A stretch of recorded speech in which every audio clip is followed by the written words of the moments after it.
The long-running saga of what to do about the Williams Dam, which flows under Route 11 near the intersection with Route 100, is continuing in Londonderry, where feelings are mixed over whether to repair the dam or remove it completely. The dam was originally constructed in the late 1800s to provide hydropower for a nearby machine shop. In August 2015, the Vermont Dam Safety Program performed an inspection of the Williams Dam and rated the dam's overall conditions as poor due to numerous structural deficiencies. A couple of studies since then, including one recently filed by the consulting firm SLR International, raised concerns about the dam's condition. According to the SLR report, the deteriorated condition persists at the dam, and the storage provided by the dam is insufficient to reduce flooding during large floods. Given the poor condition of the dam, the town must either remove, replace, or repair it. The analysis performed by SLR point to the recommendation for dam removal to eliminate the obsolete structure that requires substantial investment to repair. We spoke with two of the consultants who worked on the dam project to learn more. So we did a hydrology and hydraulic study of the river coming in to the dam and flowing out of the dam. We did some field work, and everything we've learned about the dam, its current condition, shows that the dam's got some key structural issues. It's leaking. It's not, the dam does not have a use now, and it also is filled with sediment. And the modeling shows that it locally elevates the floodwaters behind the dam. So when all that comes together, and then we layer on the cost factor, removal jumps to the top. It's the lowest cost alternative.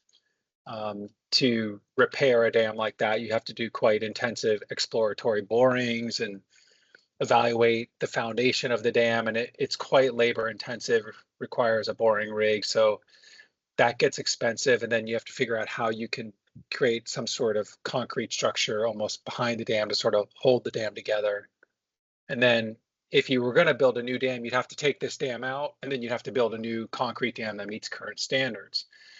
The other key for me is that to pass the design flood over this dam, you'd have to lower the crest of the dam a lot to meet the current dam safety standards that have been changing over the past few years. So this is now, Ethan, I think it was upgraded to a significant hazard dam, which means you have to pass the 1,000-year flood with some freeboard on top, and that would really in itself to rebuild would change the nature of the dam. So to me, it's with the flood issues the town has had, the high cost, the little benefit of flood reduction, all points to removal in our analysis.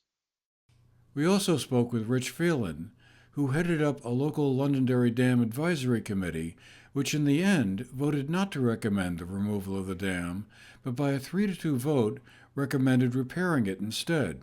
What was your takeaway on the consultant's report? Did you think that they kind of nailed it, or were there some concerns or problems you had with it, or what was Well, your there's always takeaway? going to be concerns. They can never be 100% sure about things. I think it's important, though, that we got an idea of what would happen if the dam was removed. I think our concern was more of, will it create more flooding downstream? Will it lessen flooding, so on, et cetera? And the bottom line is it's basically not going to change very much. Maybe a little bit upstream, there'll be less flooding, but not really a lot. So the dam is not, it's not helping and it's not hurting with flooding, if that kind of makes sense. I mean, I gather one of the concerns was the mill pond is a very useful place for the fire department to get water to fill up tanks to fight fires.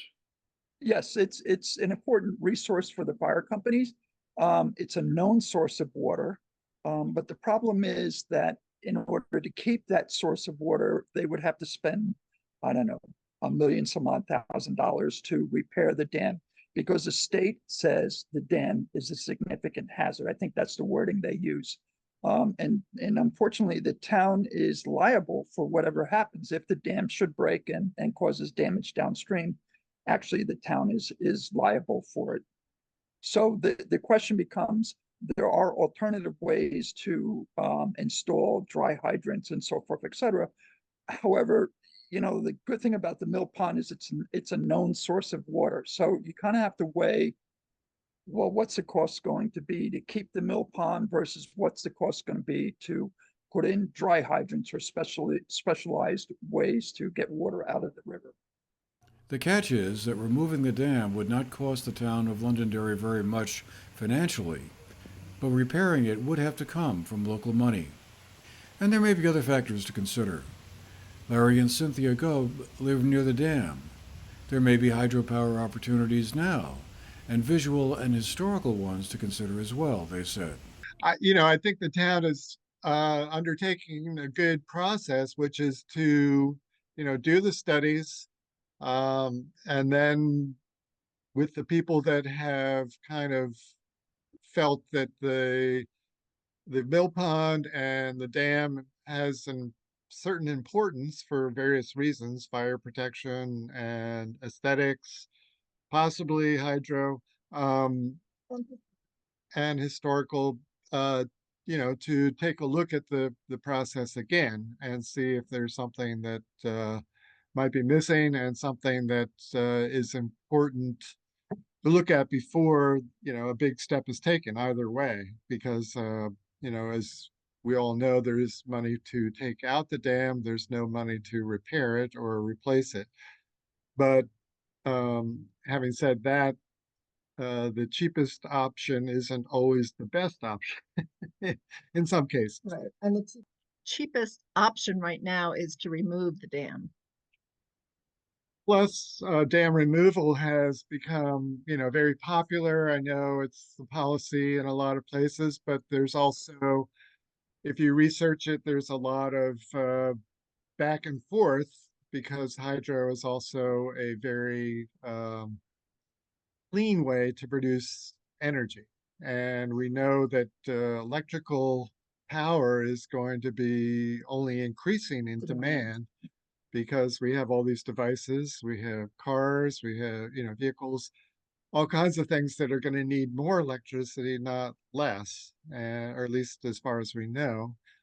And I know they've looked at the dam in terms of hydro, small hydro. There's a concern that the numbers probably wouldn't work out for anybody who would be operating a hydro there. Obviously, you can't ask somebody to lose money, but on a hydro project. But the one of the concerns is with with changes in technology, there may at some point become a reasonable and profitable way to put some sort of hydro there. There's a significant wetland behind as you go around the corner of the West River and kind of up behind the rescue squad building. There's a significant wetland that has developed over the years because of it. And, you get conflicting kind of opinions that, oh, wetlands are so important, we can't change those. But yet this one seems to be like, well, yeah, we can get rid of that one if we take out the dam, that wetland will change significantly. We see lots of wildlife, migrating waterfowl, both spring and in the fall. And you see blue herons and other waterfowl in the summer. So it would be kind of a shame to see all that disappear.